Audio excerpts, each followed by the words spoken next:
Welcome back to Chapter 18 on Bougainville. This is going to be an intense one, just like the last one, I would imagine, because they are just starting to dig in to this island. So let's hope things go well.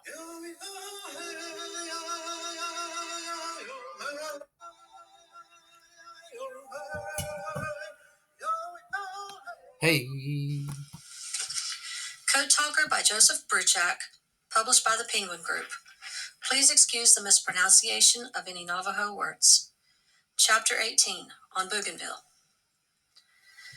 The next 2 days on Cape Torquino were spent setting up our base and strengthening our position while small parties tried to follow the trails that led farther into the island. It wasn't easy. The jungle was thick and the trails dangerous and narrow. Everything about Bougainville was strange to me. As a Navajo, I was used to a dry land, and so were most of the other Marines. Unlike our enemies, our men had never fought in this kind of terrain before. Makes a difference. I quickly discovered that the whole island, aside from the first 100 yards nearest the beach, was nothing but swampy jungle.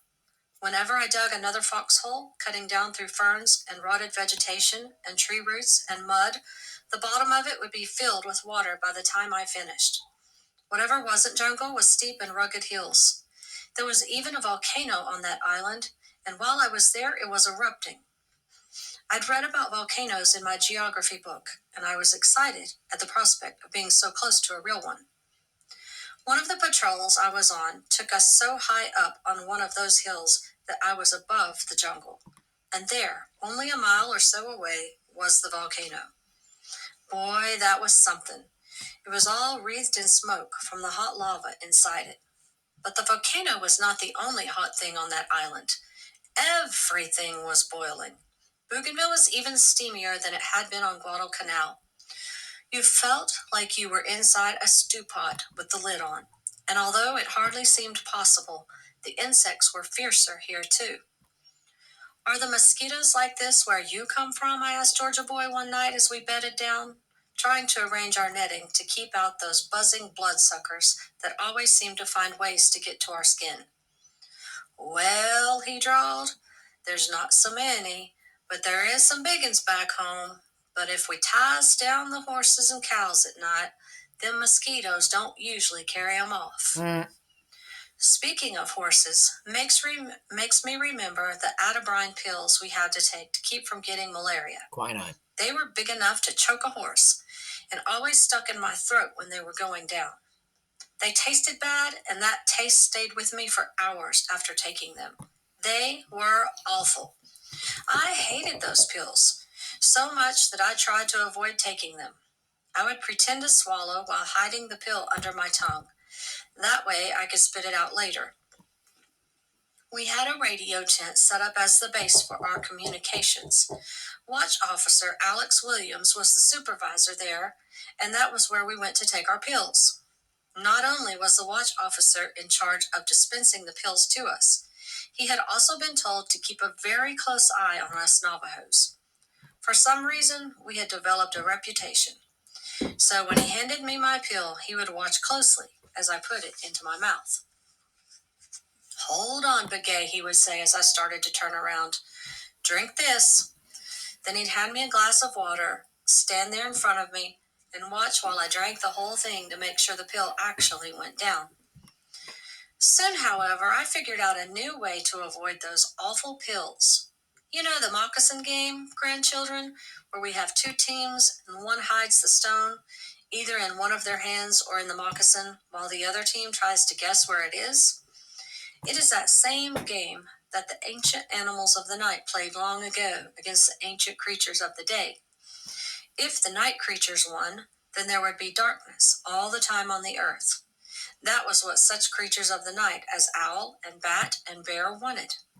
The day creatures wanted night to last only half the time. Fortunately for us all, Coyote helped the day animals by hiding the stone in his paws so that they won that game.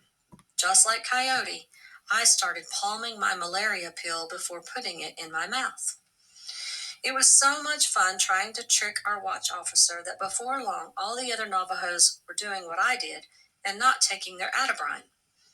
Every code talker would probably have ended up with malaria if Watch Officer Williams had not found out somehow about what we were doing. One day, he discovered the pile of pills behind the radio tent where we'd been tossing them. The next day, he changed his routine. "Begay," he barked, "hands at your side and open wide." Then he put the Atabrine right into my mouth, sticking it as far down my throat as he could reach. I had to stand there until he saw me swallow. Then I had to open my mouth and stick out my tongue. Officer Williams nodded, a grim smile on his face, as he moved on to his next Navajo victim. So our game with Watch Officer Williams and the Atabrine ended with him winning the final round. I suppose, despite how terrible those pills tasted, that I should have been thankful. All the time I was on Bougainville, even though those hungry mosquitoes took half my blood, I never got malaria. One very sad thing for all us code talkers happened on Cape Torquina. Because the Japanese knew the jungle and we did not, we'd all been ordered to keep close watch as soon as it got dark. That was the time when it was most dangerous. The Japanese liked to attack under the cover of night. Sometimes it would be in force, in a banzai attack. Banzai is a word that the Japanese said when they were saluting their emperor, who was sort of like a god to them. It means 10,000 years. That was how long they had thought their new empire of the sun would last. In a banzai attack, every Japanese soldier would leave his post and come running at you with a gun or a sword or even just his bare hands. They were also called suicide attacks because that was what it turned out to be for those Japanese soldiers. Thousands and thousands of them died that way during the war, but they also killed and wounded a lot of our men while they were doing it. A banzai attack might come at any time, even in the middle of the night. They would come screaming, "Banzai!" at the top of their lungs. They would not stop until you were dead or they were dead. Other times, our enemies would just crawl into a foxhole with a knife, cut someone's throat, and crawl out again. You might wake up to find that the man next to you had been killed that way. The Japanese moved so quietly and stealthily that our code name for them was Natsa Osai. That means mouse. Because of the chance of enemy infiltrators, we were under orders to never under any circumstances leave our wet, uncomfortable foxholes after dark, even if we had to use the latrine. Oh boy. "That's what your helmets are for," one of our non-coms, Sergeant Wilkie, said, and he wasn't joking. The enemy could be anywhere at night. That was especially the case during those first few days when we had set up our base on Cape Torquina. Anyone seen out of a foxhole would be assumed to be an enemy and could be fired upon. Just after dawn on the morning of our fourth day on Cape Torquina, I was at the command tent when one of our Marine medics rushed in. He was so excited he could barely talk. "I shot an enemy soldier last night," the medic said, "right over there." We went to look, and that was when we found Harry Sosie's body. Harry was one of the code talkers in our group on Bougainville, one of the original 29. No one knows why he did it, but he left his foxhole after dark and was mistaken by that medic for the enemy. It was a terrible thing. I don't know if that man who shot him ever forgave himself. His job was to save lives, but he'd ended up shooting one of his fellow Marines. Other code talkers died in battle before the end of the war, but Harry Sosie was the only one killed by friendly fire. Gradually, we extended our beachhead on Bougainville, pushing farther into that wet island. I remember how hard it was to walk. Mud. So much mud. Up to my ankles, up to my knees, even up to my hips. It seemed as if the island were trying to swallow me up. My shoes and socks rotted and fell apart from always being soaked with mud. Though I had yet to see a live enemy soldier, the Japanese were still there and a constant danger. The first time I saw the body of an enemy soldier was November 7th. I was following a trail through the jungle with our squad. The dead man was sitting by the side of the trail, leaning against a coconut tree with his eyes closed as if he was sleeping. I was surprised at how young and peaceful he looked, and how small he was. I realized with a shock that his face was a lot like that of one of my cousins back home. As I stared at him, there was suddenly a loud bang from right next to me, and one of the buttons on the Japanese soldier's uniform shattered. Sergeant Wilkie had fired an M1 round into the dead man's chest. Kill every enemy twice, Wilkie said. Better than getting shot by a soldier pretending to be dead. We continued on down the trail. 10 minutes later, we heard another gunshot from behind us. Someone in our second squad was killing that enemy soldier a third time. On November 10th, we had a big birthday celebration. It wasn't for a person, but for the Marine Corps itself. Colonel Liversedge, who founded the 3rd Raider Battalion, spoke about the long tradition of our Marine Corps. Men, he said, it is exactly 138 years since the Marines fought in Tripoli and first raised an American flag over foreign soil. Then he cut the birthday cake with his Marine Corps sword. That cake was 4 feet tall. I was sorry that I didn't get to taste the birthday cake. I was so far back in the crowd that it was all gone by the time I got close enough. Maybe I should have said that it was my birthday too. After 10 months of training in combat as a Marine, I was now 17 years old, according to the records kept by the Indian agent. But I told no one about it. I didn't tell Georgia Boy or any of my white Signal Corps friends, which now included Smitty, the Marine from Boston I'd met during training, who'd just been attached to our unit. I sure didn't mention it to other code talkers. Back then, celebrating your birthday was still not a common thing for us Navajos. And after all, November 10 was only the day listed as my birthday. Since my mother remembered my birth as being sometime early on in Nitchasol, the month of big wind, at Rehoboth School, they had just chosen the date of November 10 at random and made it my birthday. In honor of the birthday of the Marines, the 2nd and 3rd Raider Battalions, who had been in the heaviest fighting, were moved off the front line and allowed to rest for 2 weeks. However, we code talkers were not given a break. As long as vital secret messages needed to be sent and received, teams of Navajos had to stay by their radios. More LSTs were coming down the slot between the islands to Bougainville, bringing troops, ammo, and fuel. There were always fears that the Japanese would mount more air raids, so all news of shipping in the slot had to be sent in code. Also, as always, there were urgent messages to be sent in our code when we were out in the field with the enemy close by. On the very next day, November 11th, one of those messages had to be sent. The 9th Regiment was on the Numanuma Trail, half a mile inland, setting up a new command post. Bill Toledo and I were with him. As we moved down the trail, we saw signs that the Japanese had just retreated. By the side of the trail were weapons, clothing, packs, and other personal items that appeared to have been abandoned in haste. Just about every Marine could be seen picking up equipment and personal items left behind by the enemy as they pulled back. One of the favorite things that we salvaged were the supply packages that were the Japanese equivalent of our cans of sea rations. Sea rations, grandchildren, were the special food packets that we Marines were given to carry with us so that we would have food to eat when we were cut off. Each sea ration package was supposed to be a 3-meal-a-day food source. Dry biscuits, canned meat, sugar, powdered coffee, all in one big can. Sometimes, too, we'd get a D ration. That was a sort of hard candy bar made out of sugar, chocolate, and oat flour. Every Marine complained about our sea rations. Even though the government kept trying to improve them, nobody loved sea rations. In the last year or so of the war, they started giving us something new called K rations that had a lot more in them. Sometimes even fruit drinks, toilet paper, peanuts, and chewing gum. C rations and K rations had to be waterproof and able to stand the heat or the cold. So they were backed in tough, wax-coated cardboard. You had to use a knife to cut them open. Those Japanese food packets were much more interesting than our sea rations. They contained small boxes of Japanese candy, packets of biscuits, cans of stew, as well as lots of pamphlets written in Japanese. A few of us kept those pamphlets as souvenirs, but most just threw them away. However, picking up Japanese things was not wise. Our enemies had learned that American soldiers loved to take souvenirs. So the Japanese began to plant booby traps. When one of us tried to pick up a pack or a knife, a supply packet, or even a pen, he might set off an explosion.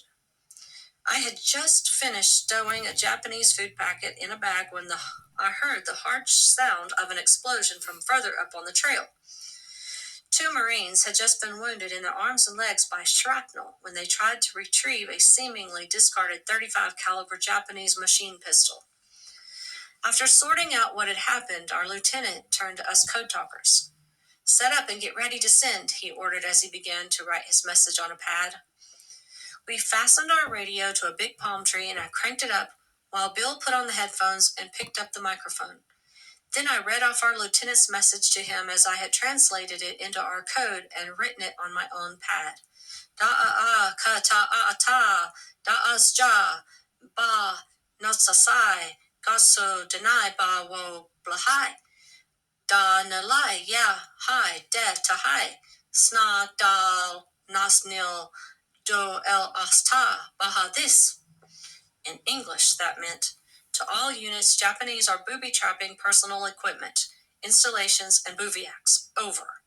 Bivouacs. Dana ba wo blahai, man-trap, was our word for a booby-trap. Natsosai, mouse, as I told you already, was the Japanese. If our message had not been sent and received all down the line, I am sure that many of our men would have been wounded or even killed. In fact, as soon as we finished sending and we were heading down the trail, I carefully took out the Japanese food pack I'd picked up and tossed it into the jungle. There were 4 rules for sending messages in the field: send, receive, roger, and move. The Japanese had equipment that could pinpoint where an American radio transmission was coming from. Although they could not decipher our messages, they knew they were important. When they located the source of a Navajo code message, they'd try to take it out. The day Bill Toledo and I relayed that message, the last of those 4 rules probably saved our lives.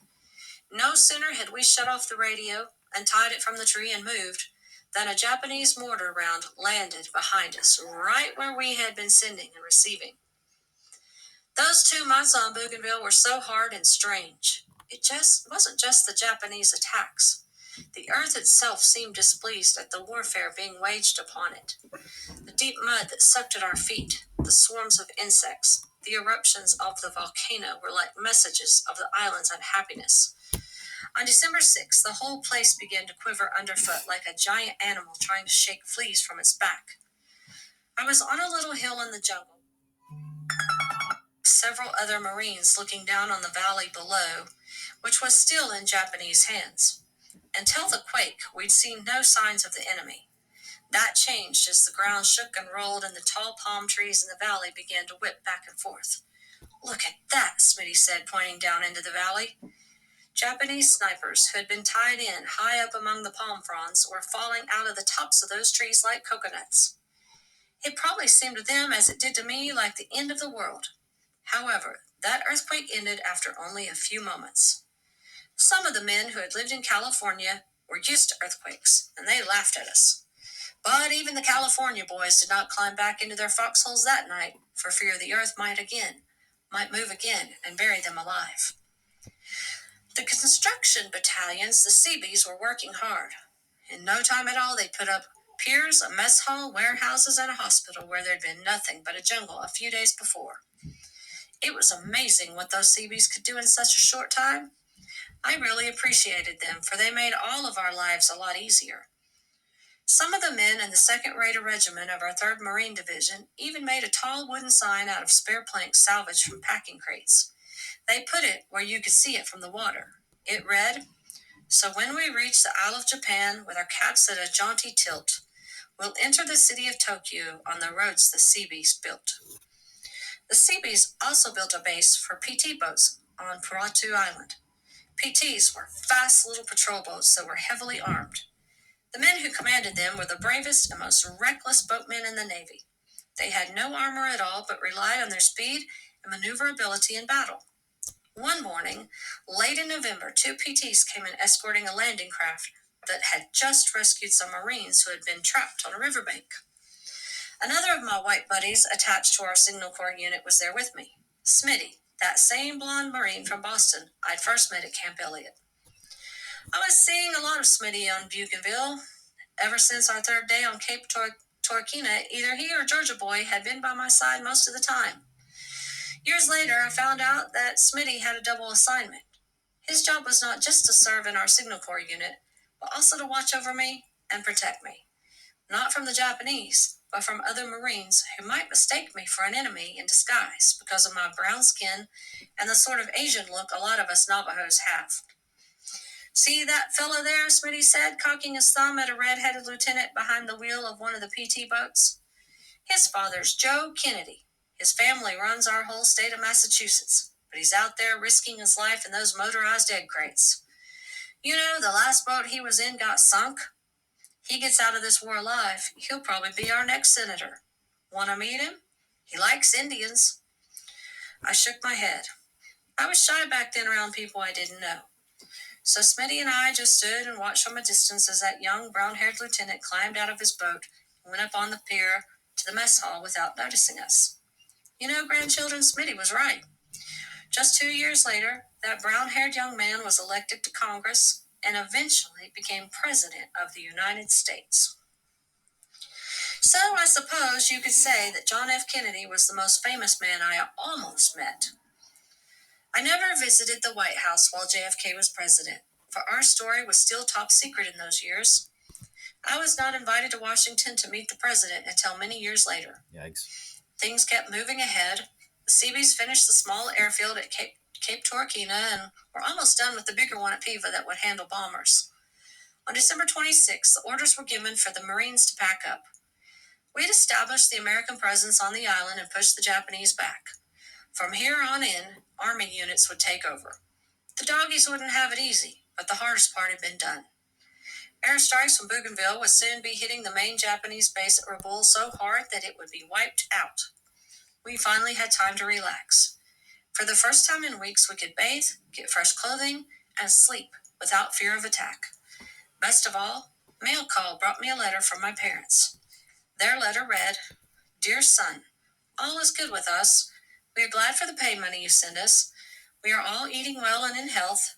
We are continually praying in church for your safety and for our other Navajo boys over there. Amen. We are praying for your quick return home. I smiled at the P.S. written at the bottom of the letter because my parents could not themselves write English.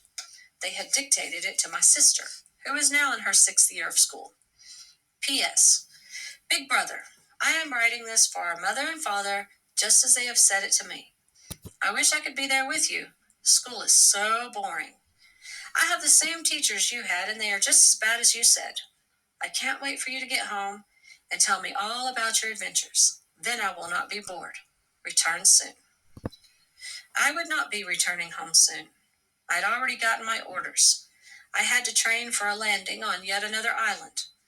But although I could not go home, I did the next best thing. I packed my unwashed combat fatigues and sent them to my family with a note. Dear parents, here are my clothes, still stained with the sweat and mud and blood of Bougainville. Please use these to stand for me in a protection ceremony. No. On the day when prayers and songs would be offered to ask help for me, my clothes would be there, in the hands of my family. On that day, I would feel the presence of the holy people, even though I was an ocean away from my home. Woo. Epic. That's what you call an epic chapter.